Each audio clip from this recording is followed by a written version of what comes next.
آخر هدية يا ولد، آخر هدية. بسم الله، شنطة. يا الله، حياكم الله متابعينا الطيبين. طبعا اليوم اجتنا هدية وتعالوا نشوفها ويا بعض. شنو هي الهدية؟ وصلت من واحد طيب لحسين الباش. نبلش. أول شيء عندنا كتاب إنجليزي العراق، الإنجليزية العراق. هيو تحياتنا. يعرف أنا أحب اللغة الإنجليزية بس مو أكثر من العربية. هاي أول هدية. نشوف ثاني هدية يا ولد. وين على ثاني هدية؟ دفتر للملاحظات.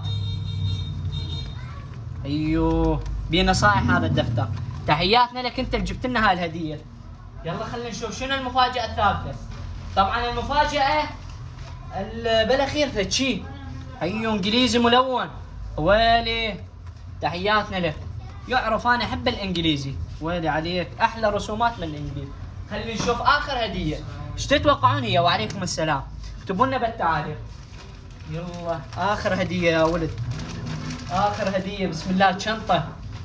يا الله، ايش تتوقعون بهاي الشنطة؟ انا اقول كله خمسينات عراقي او حمر. نفتحها. بسم الله الرحمن الرحيم. اكتبوا لنا بالتعليق ايش تتوقعون. هيو هيو هيو استريحوا. هيو. ولا يعرفنا احب الرسم والكتب. اوالي كومة اقلام. طبعا كل الالوان موجودة. ويلي على القطاطة. امشي القطاطة يا ولد لين اكتب كثير. مساحة، المساحة العراقية. ويلي طبعا تحياتنا لك واشكرك جدا. وبما جبت لنا هدية، انا هم راح اعطيك هدية، فانصحك ترجع علي حتى اعطيك هديتك.